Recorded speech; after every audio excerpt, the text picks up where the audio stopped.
learning how to collaborate with the other arts disciplines at the school, building a staff and a budget, and doing the fundraising, doing the marketing. Courtney and I were sewing costumes at our house the night before the show.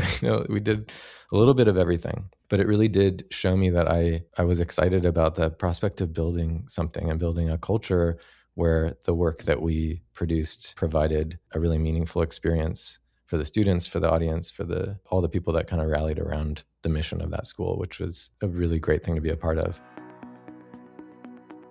I'm Caitlin, a former professional ballerina turned dance educator and career mentor, and this is the Brainy Ballerina Podcast. I am here for the aspiring professional ballerina who wants to learn what it really takes to build a smart and sustainable career in the dance industry. I'm peeling back the curtain of the professional dance world with open and honest conversations about the realities of becoming a professional dancer. Come along to gain the knowledge and inspiration you need to succeed in a dance career on your terms. Hello and welcome to the Brainy Ballerina Podcast. I'm your host, Caitlin Sloan, and I am joined today by Garrett Anderson. Garrett is the Artistic Director of Ballet Idaho, and before stepping into this role, he enjoyed a 20-year professional performing career with companies including San Francisco Ballet, the Royal Ballet of Flanders, Trey McIntyre Project, and Hubbard Street Dance Chicago. Today we're talking all about his journey from performer to artistic director and what it really takes to build a career in the arts. So Garrett, why did you take your very first dance class? Wow, it was a long time ago. Let me try to pull that memory back. I saw a demonstration at my elementary school. Going home from that, telling my mom all about it, I was very excited at whatever I saw. I don't remember much about the group that came. I know it was not a ballet demonstration, but some sort of dance that was energetic and interesting to me. And I was, in describing this experience to my mother, who had been a dancer in her early life and continues now to take ballet classes as an adult. But she had always loved ballet. So once I expressed some interest into the art form at all, she said, well, the place you need to begin is with ballet training. And then from there, you can adventure beyond that. So the rest is history. She put me in ballet classes and I kind of got stuck in that genre. Yeah. What was your training like growing up?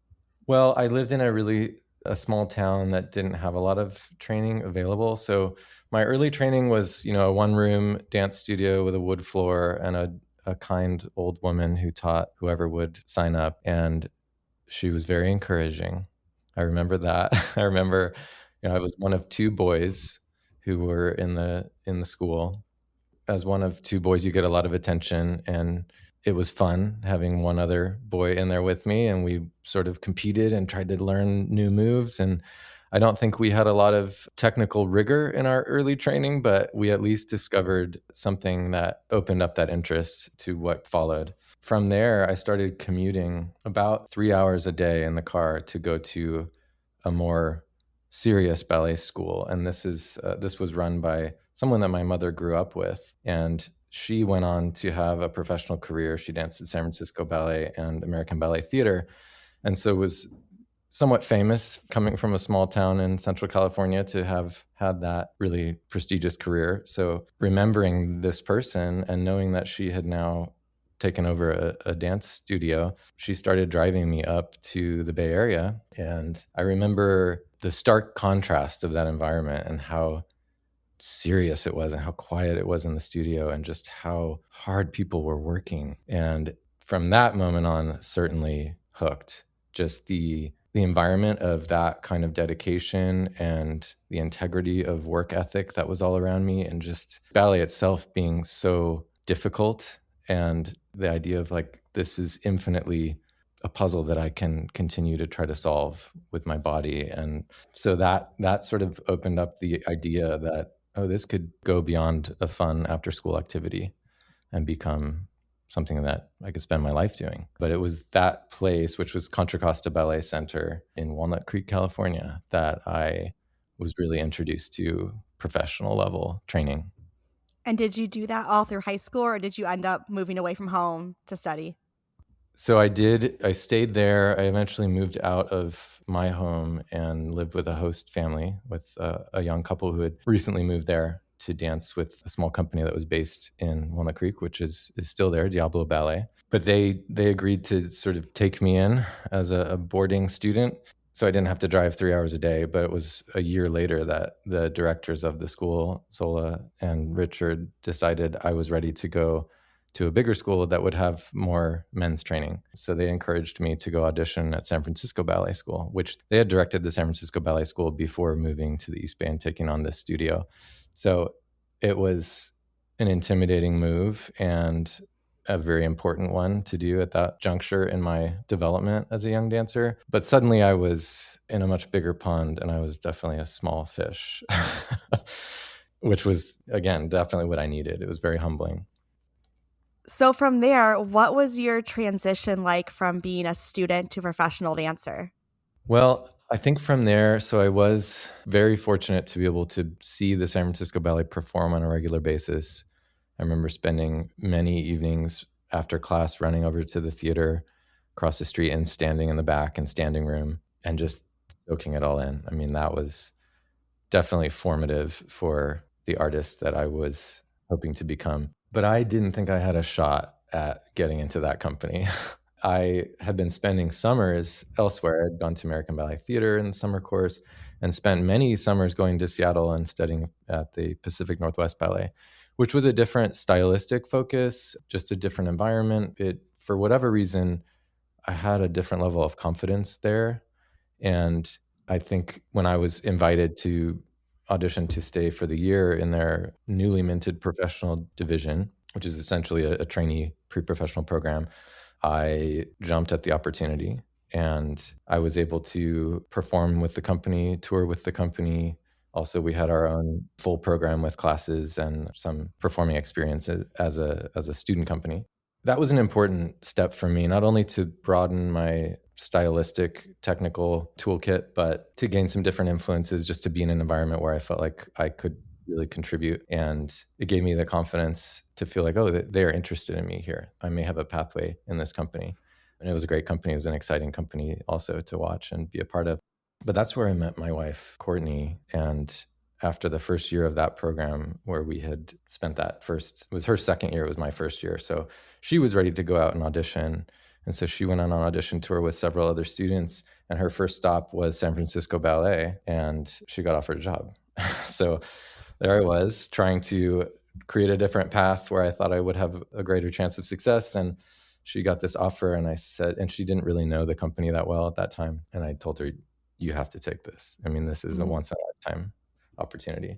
But that created a problem for us where now I'm back trying to audition there. And I think I auditioned formally once, but I kept visiting and taking class. And whenever I could, I would fly down and do that. So eventually, I think Helgi got tired of me auditioning and offered me a job. But that transitional couple of years at PMB was really important. I learned a lot. I was able to kind of come back to San Francisco Ballet with a different set of experiences. And that's kind of a sense of who I was outside of being a student there. And I think it helped him maybe see me in a different light. Yeah. Do you think it's hard sometimes when you're a student at a school to break? Like, the idea is that there's this pipeline from the school into the company, right? But do you sometimes feel like they see you as a student still, and it's hard for them to change their perception of you? I think that was exactly my thought process. I was not the biggest, flashiest dancer. And I think for me to be able to come back and audition from a different program, I remember Helgi, the director at the time, saying, "Oh yeah, I remember you." But I don't know if I would have been considered had I stayed there. Maybe I would have, and maybe it would have worked. Maybe there is that pipeline. But it, again, was very competitive. And it's also just a matter of timing. Like, what kind of dancer do they need? What kind of spot are they trying to fill? The moment that you're in that threshold in your own transition, in your own trajectory into the professional world. So I tell dancers that all the time. You just have to keep trying. And every place I went nearly was several conversations, several attempts or auditions or experiences where that desire was made known. And then it's just a matter of those doorways aligning. And you've danced for so many different companies stylistically. You went from more classical ballet to dancing in much more contemporary companies. How did you decide to make those transitions? Well, I think each transition was really guided by the curiosity to learn something new. And again, timing being everything. I think there was, a period in San Francisco Ballet where everything felt new and we were getting to do incredible work and work with both, world-class dancers and some of the most in-demand choreographers. But after 7 years, 8 years there, we had been curious about what else can we experience, not only the content of the work, but the process and the environment and the culture. Living in a different place was appealing as well. As beautiful as San Francisco is and as wonderful as that company is, it was honestly a very difficult choice because it's a really hard place to leave. It's one of the best jobs you can have in this industry.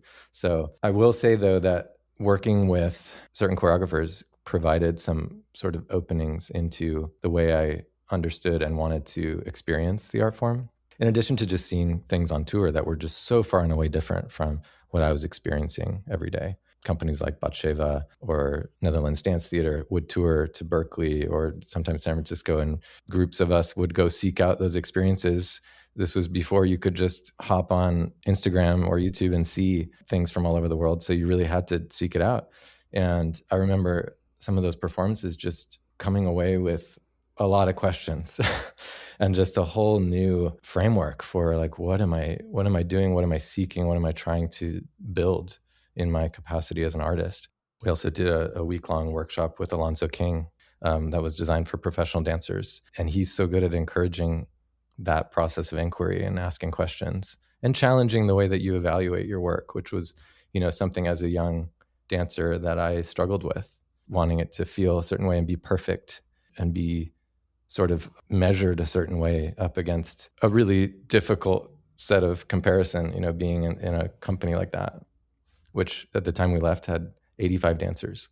So you're also just in a massive machine. But I think it was working with a few different choreographers that really kind of opened up my sense of what I wanted to experience as a dancer. But intellectually, working with William Forsythe was pivotal.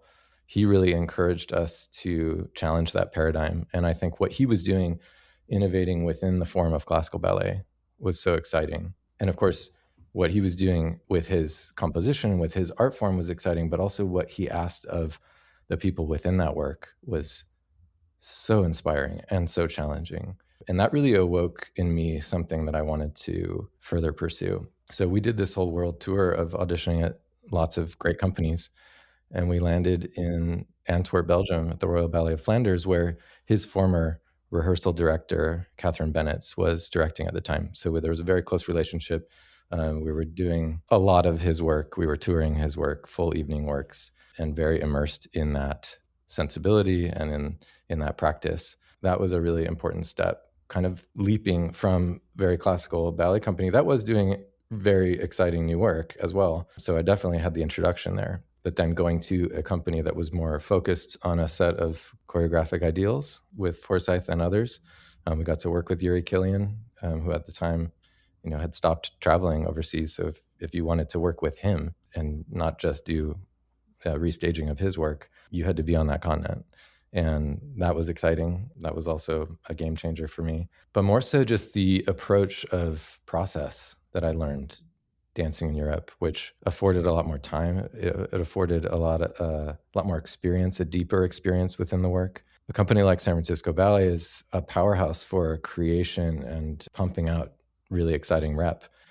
But you're in this sort of pace that you are rehearsing 2 programs during the day. You're performing 2 different programs in the evening. You're working 6 days a week. As I said, it was very exciting, but the pace didn't afford, for me anyway, a lot of deepening of my knowledge. It was sort of just keep up, get out there, do your best. I got a ton of experience as a performer, but I wanted, I think, something different at that point. So the opportunity to slow down, to really explore the work at a different pace, and to then perform that work for an entire season on tour was amazing. Let's pause this episode so I can tell you about one of my all-time favorite dancewear brands, M Seam Apparel. Founded by former Joffrey ballet dancer Jacqueline Mosicki, M Seam Apparel is designed to make you feel confident, comfortable, and elegant every time you step on the dance floor. For nearly a decade, M Seam Apparel has been a trusted partner to the dance community, providing high-quality and truly unique dancewear. Whether you're searching for a striking new leotard, the perfect flowy skirt, comfortable leggings for rehearsal, or a custom-made costume, MSeam has got you covered with designs for all genders. And because you're a listener of the Brainy Ballerina Podcast, MSeam Apparel is offering an exclusive discount. Use code BRAINY25 at checkout for 25% off all items. That's BRAINY25 for 25% off everything at mseamapparel.com. Head to the show notes and tap the link to give your wardrobe a refresh today. And coming back to companies like Hubbard Street in the US, did you have that same time and process there as you did in Europe? It was a little bit of both. So I think we had a similar time constraint when we were building a new program that would premiere in Chicago, but we also had a touring rep that we had more repetition with. So it was a nice balance, actually. And there we did a lot of new creation as well. And so that was something that was very appealing. And then the people we were getting to work with. I mean, this was, in my opinion at the time, just one of the most exciting companies in the world to dance for. And I just felt so honored to even get to be in the room. Yes, I would say it had the sort of pace of an American company producing work at a deadline that we were going to then go to the Harris Theater and perform it. But we also had consistent touring with works that we had sort of in a rotation.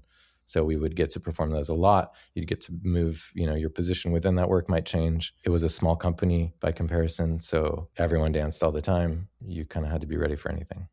And looking back over this 20-year performance career, I mean, that's pretty long for a dancer. So what do you think allowed you to sustain your career for that long? I mean, I think I was fortunate to not have had any traumatic injuries. I certainly had my fair share of managing my body and a lot of chronic stuff. I had really good resources in terms of being able to take care of myself. I think that's a big part of it. And I don't have a real wonky, flexible body, which has its shortcomings, but also it had its benefits. I didn't have a lot of sprains or hypermobility. So as I said, I think having those resources to daily be able to take care of what you need, and really the longer you dance, the more you learn how to do that and learn what you need as a preparation and maintenance. And that becomes more and more of a time commitment as you get older. But I found it, interesting to try to figure that out. And I think honestly, a big part of it was changing the modalities that I was working in. I didn't spend my entire life pounding my body the same way. I think had I stayed in a ballet company asking those same things of my body for many years, it maybe would have been different. But I think by the breadth of work that I was able to experience, there was some balance physically there. And I think contemporary work has a little bit more pliability in terms of how you use your body as a tool within that. Of course, it's still a technique and it's still very demanding and rigorous. But I think I was afforded some freedom to figure out, what does this movement vocabulary look like for my body, instead of trying to fulfill a more distinct paradigm of what is correct. That kind of goes back to the whole reason I was interested in moving beyond ballet. And the thing that Forsyth really was an exemplar of, I think, giving the freedom within a form to say, you don't have to fulfill a historical idea of what this is. You get to be the author of it now, which I didn't think was a way you could approach ballet. At least it was never named that way, and it was never encouraged in that same sense. And he said something amazing right before a premiere, which was, show me what you know. And the empowerment that came with, like, you know an incredible amount. Your body contains an amazing amount of wisdom about this art form, and you get to define what it is tonight. And it won't be the same tomorrow, and it won't be the same with the person next to you, but it's all really important to be able to express, which felt very freeing and exciting, instead of, oh man, I hope I nail that moment, or I hope I look okay in that penché, Yeah, that's really beautiful. I'm going to keep that in my back pocket. Yeah, I like that. Yeah. Did you always see yourself taking this path to become an artistic director? No, I had no interest. I had no designs or plans to become an artistic director. I went to school while I was performing. I always had the thought that, I'll do this as long as I can do it. And then I'll go find a different career. I'll have a different life, outside the dance world. And, I had a lot of different interests and curiosities. And I really found myself pulled back into it just by circumstance. I had transitioned away from full-time performing, was still living in Chicago, and we had 2 young kids at the time. And I was selling real estate. I had a small design business that I had started. I was exploring and thinking about what kind of entrepreneurial life might I have, or how can I be an artist in a different field. And I did really miss being in the studio. I missed that sense of, the mastery that I had built in an art form that I'd spent my entire life devoted to. So as exciting as it was to explore other things, I did feel kind of subconscious pull. My body missed it. So I had started teaching more to earn extra money and buy diapers and put food on the table and all that. And I was invited, a former colleague of mine from San Francisco Ballet had been offered a job. She was working in Albuquerque for National Dance Institute there, and had been invited to interview for a job in Santa Fe, New Mexico, at a then young performing arts high school called New Mexico School for the Arts. She told me, I don't think I'm going to take this job, but I thought of you and Courtney, and I just wonder, is this something you'd be interested in looking at? And I was in San Francisco at the time performing with SF Dance Works, but I flew there on a weekend. I interviewed, I taught a class, I met all the people, saw the campus, flew back, and they offered me the job and said, we need you to come in 2 weeks. And I said, I think I asked to think about it for like 12 hours and then said, you know what, this sounds really exciting. This sounds new and different, and let's give it a shot. So that experience is really what opened me up into the pathway of becoming an artistic director. That was my first experience with, leadership and learning how to mentor and teach in a different way, a variety of people, learning how to collaborate with the other arts disciplines at the school, building a staff and a budget and doing the fundraising, doing the marketing. Courtney and I were sewing costumes at our house the night before the show. We did a little bit of everything, but it really did show me that I was excited about the prospect of building something and building a culture where the work that we produced provided a really meaningful experience for the students, for the audience, for all the people that kind of rallied around the mission of that school, which was a really great thing to be a part of. And I was very happy to stay there and thought maybe I'll be a school teacher. I was a state employee. I had my teaching license. They had a nice pension. It was like a very comfortable place to live, a beautiful place to live. And then I was visiting friends in Boise for a wedding, and I heard that Ballet Idaho was looking for an artistic director and that they encouraged me to apply. And at first I thought, no, I wouldn't get the job. I don't have, that level of experience. But I thought about it more and more. It's like that, all the things I love about the job I'm doing now, I could do with professionals as well. There's still a school. I would still get that opportunity to, build new talent and guide, but I get to create work with professionals, and I was missing that. So I just applied just for the experience of applying and got the job. So here I am 8 years later. How do you feel like your perspective has changed from going from a dancer to a director? How do you see this industry differently? That's a really good question. I think that as an artist, you have a really important and very focused perspective on the art. You get to exist inside of it. You get to be part of the authorship. But I think being an artistic director affords you the experience to be able to step out of that experience that a dancer has and to be able to see the full ecology of what a dance company is or any institution that is helping to create or produce, and to really understand all of the conditions that need to be present for art to be made and to survive. It's a really interesting and challenging job. And I think my perspective, getting to be part of all of those pieces, similar to what I mentioned at the school, being an artistic director, you're not, at least in my experience, you're not in a silo of just building an artistic vision and telling people about it and coaching the dancers to help that come to life. That's certainly part of it. But really, you have to understand, how do we speak about this? How do we create a message that's inviting and compelling in our marketing? How do we create access with outreach? How do we build educational programs to then feed into the pre-professional program that could then feed into the company? How do you sustain like your own ecology with the dancers? And then how do you fundraise and build effective strategic plans around how to produce that work with both your sales and your contributed support, and then building, your own team of advocacy and resources that a board of directors provides and navigating, inspiring, communicating, and helping to navigate all of the work that board has to do to keep the company going. I mean, there's infinite components, from all the backstage technical things, which I learned a ton about as well in the last 10 years. But really, as a dancer, you are insulated from some of that. I think I was a dancer who paid attention to what was going on around me and asked questions about how is this all working? Or when companies were having a hard time, like, why? Why is it suffering? And how can the dance world be better? How can it evolve? So in terms of that evolution, what's your philosophy as a director? What type of environment are you trying to create for your dancers or for your community? Like, what do you want to bring to this industry? Well, a bunch of things. I think to start, I do encourage a permeability within our organization so that the dancers do understand and appreciate outside of the studio all the work that's happening. And I encourage the staff members to come into the studio and see the work as it's being built. So we are all part of the same effort, aware of all the holistic work that happens so that we don't take it for granted. I don't think dancers intend to do that, but it is a kind of immersive, sometimes isolating thing. So I encourage us to open our eyes, to look around both as a group of dancers so that it's not just an individual effort, but that we really work as a collective.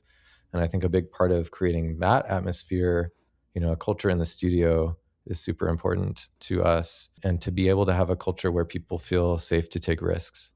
Something that I think the dance world, ballet companies specifically, fall prey to is this sense of perceived mastery at all times. And something I encountered, moving into the contemporary world was I had to admit that I don't know how to do these things. I have some skill, I have some experience, but I was new to a lot of the ways of using my body and working in the ways that a contemporary company dancer is much more fluent with. But I think that very humbling experience of being able to ask questions and feeling safe, knowing that I'm going to have help. People here we're all creating this from nothing today. This piece doesn't exist. This choreographer doesn't even know what the movement vocabulary is going to be. Very different from working in a vocabulary that you've trained, in ballet classes your whole life, and then you're supposed to just be perfect at it. So it felt already moving outside of that framework. It already felt safer to say, wow, everything in this piece we're inventing right now. So we all started kind of from the same place, but we all brought different skills to that process. What I came away from, my years with Hubbard Street more curious about was how can we apply some of those things in a ballet company environment? Like, how can we assume everyone's got our back all the time? And what would that do to our ability to take risks and to grow and to ask questions, or to just throw yourself into something that you might at first look and feel foolish? And that's okay. Because I saw the opposite to be true, where people, a choreographer might have had an amazing idea or this image in their mind. They're like, what if we did this? And in articulating that to the dancers, you could almost immediately see people feel unsafe and pull back because, I might look silly. I might not be able to do that. And that's, of course, not always the case. But those moments, I felt like, where could that have gone if we would have just said yes and, or just tried it first before that pulling back. And I think we are capable of so much more than we think we are capable of. Whether or not we are consciously saying that, anything that we've achieved this level of mastery, there is a sort of protective reflex. And yet we can do so much more. I mean, we've seen this industry and the skills that a dancer has evolve in massive ways over the generations. That's what's exciting about it, is to be part of an art form that is constantly evolving. So what I try to create in the studio is a safe space to be part of that. And that has to be a place where you can take risks. If you're a dancer starting to think about college, or a parent trying to navigate the often overwhelming world of dance admissions, I want to tell you about an event that I wish more dancers knew about.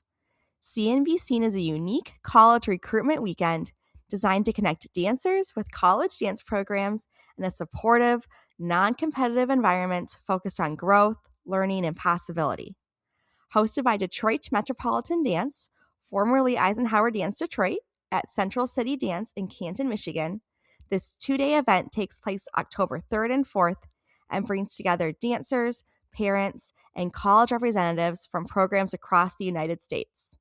Unlike a traditional audition setting, CNBC gives you multiple opportunities to engage with schools through college fair-style booths, master classes taught by college faculty, panel discussions, and workshops. In addition to these classes and workshops, dancers can audition and receive valuable feedback while being considered for admissions, scholarships, and other opportunities. And the programming goes beyond auditions, too. Dancers and parents can attend sessions covering topics like navigating the college application process, FAFSA and financial aid, careers in dance, nutrition, health and wellness, injury prevention, resilience, and preparing for life beyond high school. Whether you're just beginning your college search or preparing to audition this year, See and Be Seen offers a chance to learn, connect, and gain clarity on your next steps. To learn more and register, head to the link in the show notes and start planning for an inspiring weekend this October. So when you're holding auditions, what really draws you to a dancer? Is it a dancer that's open to taking those risks? Absolutely. Someone who, I think part of that is you can't take yourself too seriously. You have to be able to laugh at yourself and try it again. But really what I look for is curiosity. So someone that may have had limited experience in the breadth of work that we're doing, that's not a limiting factor necessarily. I think if someone walks in the door and they want to learn about it and they're willing to put themselves out there and they're thoughtful about how they're doing that, again, I think there's so much more capacity than what we see on the surface. So I look for curiosity. I look for someone who's going to be a good citizen. I think going back to the environment we're trying to create, we have to approach the work as a group. It's not just about personal gain or inward focus, but someone that's aware of, like, especially in a smaller company, the community part of that is so pivotal to individual success. What's your long-term vision for Ballet Idaho? Where do you see this going, or what's your big sky dream for this company? That's another great question.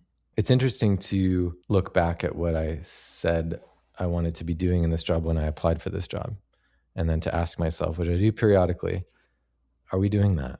How has that changed? How have my experiences informed that? Or do I need to recapture some of that imagination that I had when I came in? One thing is that this is a regional company in a pretty isolated region. There's not a lot around Boise within striking distance that are doing the same things we're doing. So I think as opposed to being in a big metropolitan area where you have lots of dance companies and lots of things coming through, we don't necessarily have that level of exposure for us exposing the work that we're doing beyond our little Boise bubble, or being influenced by, seeing and sharing work with others.